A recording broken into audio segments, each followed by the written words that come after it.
E se eu te dissesse que um homem levou 7 balas no corpo e continuou vivo? Não é metáfora. 7 balas de revólver, disparadas a queima-roupa, direto no peito, no abdômen, na cabeça, e o homem continuou vivo. Continuou se movendo, tanto que os assassinos desistiram de tiros, o amarraram e jogaram em rio gelado, enquanto a Rússia inteira sussurrava: como um homem sobrevive a isso? Grigory Rasputin, 1869 a 1916, monge siberiano, curandeiro, conselheiro da imperatriz, o homem que ninguém conseguia matar, porque talvez já estivesse além da morte. A pergunta que permanece não é simplesmente como ele sobreviveu. A pergunta real é: o que era Rasputin? Aldeia de Pokrovskoy, Sibéria Oriental, lugar tão afastado que inverno mata mais que qualquer arma. Nasce Grigori Efimovich Rasputin, filho de soldado menor, crescido entre bebida e pobreza. Não há nada de extraordinário registrado sobre infância. Apenas menino descobrindo que o mundo não era feito para ser gentil com crianças pobres, que força bruta era a linguagem que todos entendiam. Aos 18 anos, desaparece, sai da aldeia e não volta por 3 anos. Ninguém sabe exatamente aonde foi. Alguns sussurram que foi para mosteiro. Outros dizem que andou pelas montanhas sozinho durante meses. Alguns, com tom de quem conta segredo, afirmam que encontrou algo lá.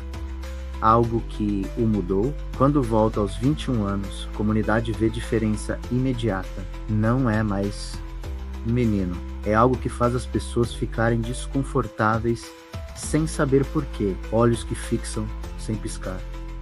Intensidade que magnetiza. Pessoas descrevem sensação de ser visto, realmente visto, como se Rasputin conseguisse entrar na mente delas, apenas olhando. Começa a pregar não em igrejas, onde padre poderia controlá-lo, em casas particulares, em tavernas. Fala sobre pecado de forma que pessoas tremem. Fala sobre redenção de forma que parecem acreditar que salvação é possível apenas com suas palavras. Seu discurso é hipnótico, repetitivo, obsessivo. Pessoas chegam doentes, chegam desesperadas, chegam ceticistas. Muitas saem diferentes. Não porque ele fizesse algo específico, não porque soubesse medicina, apenas porque sua presença, menos aquela atenção total, aquele olhar que não desvaiava menos, tinha efeito. Pessoas que vinham com dor crônica saiam com alívio. Pessoas que vinham com agonia psicológica saiam calmas, como se ele tivesse sugado doença delas através dos olhos. Rasputin acreditava genuinamente ter poder de cura, não aprendido, intrínseco. Falava abertamente que podia haver dentro das pessoas, que doenças emanavam aura que ele conseguia captar. Quando colocava a mão sobre a cabeça de alguém, absorvia o sofrimento. Às vezes, tinha razão de forma assustadora. Diagnosticava problemas que médicos haviam perdido, previa crises de saúde, descrevia sintomas que pacientes não tinham mencionado. Outras vezes estava completamente errado. Previsões não aconteciam. Pessoas que curaria morriam, mas ninguém se lembrava dos fracassos com clareza, apenas dos sucessos, porque sucessos eram impossíveis de explicar de outra forma que não fosse sobrenatural. Rasputin tem 36 anos. Reputação já transcendeu Sibéria. Viajou para São Petersburgo, capital do Império Russo, lugar onde aristocratas tinham poder infinito e acesso a qualquer medicina que o dinheiro comprasse. Ali, entre nobres desesperados, Rasputin se tornou mais que homem, tornou-se resposta a problema que nenhuma medicina conseguia resolver. Alexei Nikolaevich era filho único do czar Nicolau II, herdeiro do trono, e estava amaldiçoado por hemofilia, doença hereditária que impossibilita a coagulação. Qualquer ferimento, mesmo trivial, vira sangramento interno, dor que nenhum ópio consegue controlar completamente, morte que poderia vir de queda simples. Imperatriz Alexandra vivia em terror permanente, porque era mãe, e seu filho estava condenado. Nenhum médico do império ia ela contratar os melhores, menos conseguia fazer mais que rezar. Então, ouviu sobre Rasputin, camponês siberiano, que curava impossíveis, que fazia pessoas acreditarem que sobrenatural era real, que tinha reputação de poder, que transcendia conhecimento médico. Encontro em segredo, não em público, em aposentos privados do palácio, porque seria escândalo insuportável. Imperatriz da Rússia, sendo aconselhada por camponês e letrado, impossível. Mas desespero não segue regras. Primeira vez que Rasputin vê Alexei, o menino está em crise, hematoma interno após queda simples, corpo inteiro em agonia, febre altíssima. Médicos da corte têm apenas ópio para oferecer. Esperam morte que parecia iminente. Rasputin entra no quarto, senta perto da cama e não faz nada visível. Apenas observa o menino com aquela intensidade impossível de descrever. Olhos fixos, corpo em tensão, como se seu próprio ser estivesse concentrado em ver através de pele da criança. Permanece assim por horas. Lentamente, coisa impossível acontece. Febre diminui, respiração normaliza. Menino adormece e de manhã acorda, e dor se foi. Pode ter sido ópio funcionando. Pode ter sido crise que naturalmente terminou. Corpo não é máquina sem variações, mas a imperatriz viu diferente. Viu milagre. Viu o homem que toda a medicina imperial não conseguiu. A partir daquele dia, toda vez que Alexei tem crise, chamam Rasputin. E muitas vezes, não sempre, mas frequentemente o suficiente, menino melhora em sua presença. Nobres começam a notar que Rasputin agora entra no palácio imperial, que tem acesso à imperatriz, e sua voz influencia decisões do governo.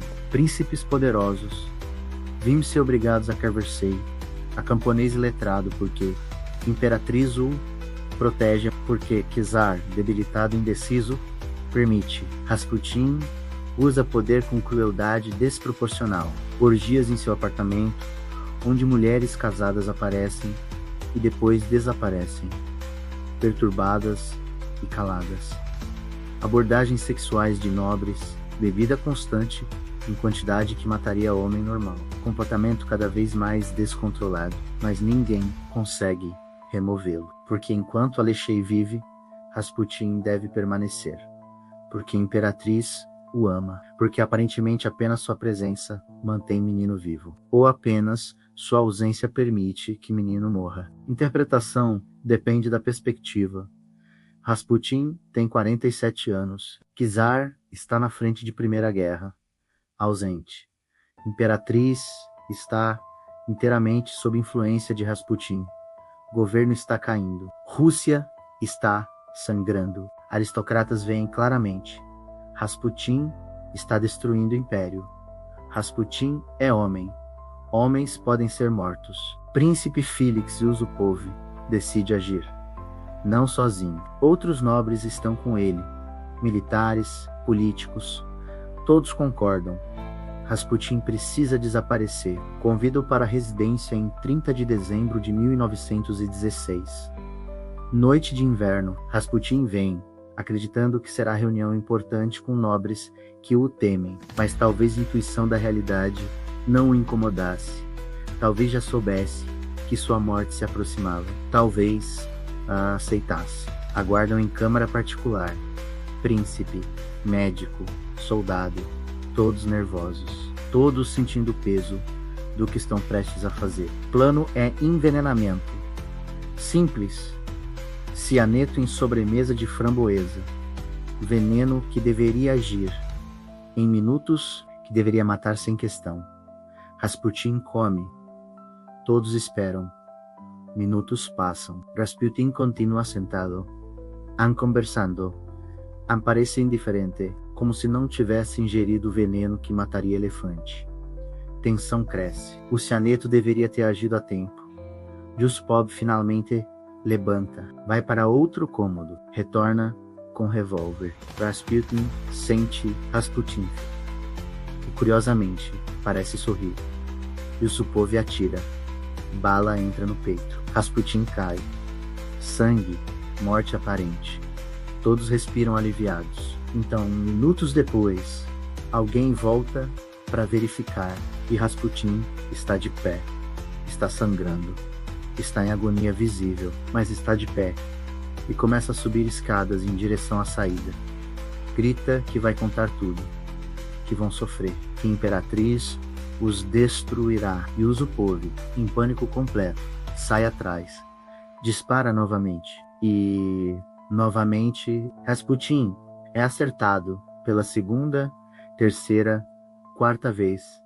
Continua se movendo, como animal ferido que não consegue aceitar morte, como coisa que transcende humanidade normal. Finalmente consegue imobiliza, outra vez, de pancadas violentas amarram e levam para a ponte sobre rio Neva.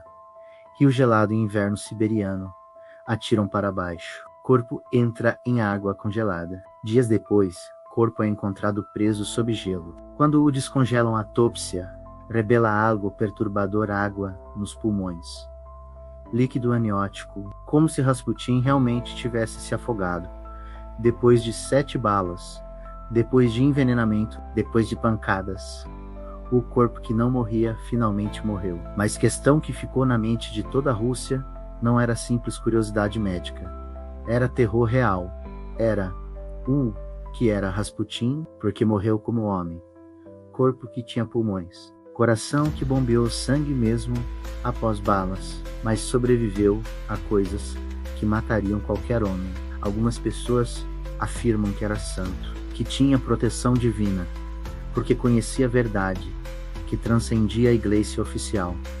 Outras afirmam que era demônio, que entidade sobrenatural o protegia, que cinta que usava era amaldiçoada, que poder dele vinha de lugar que não era Deus. Outras ainda afirmam que era simplesmente homem, apenas homem, e que toda a resistência dele à morte era psicológica, que mente convencida de imortalidade faz corpo adaptar, faz nervo não registrar dor, faz vontade superar carne, porque se Rasputin era apenas homem, então todos nós somos, e se homem pode sobreviver a 7 balas através de pura força de vontade, então qualquer um pode. Então, conceito de morte muda.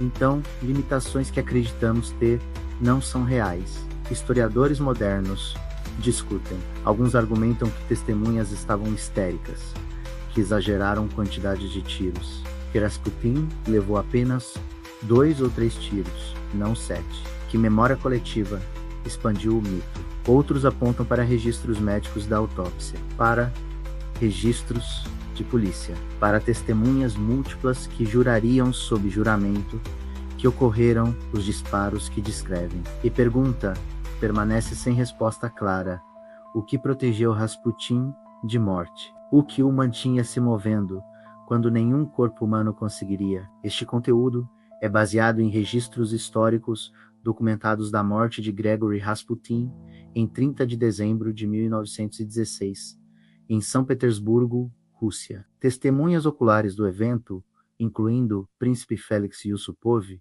registraram detalhes da morte.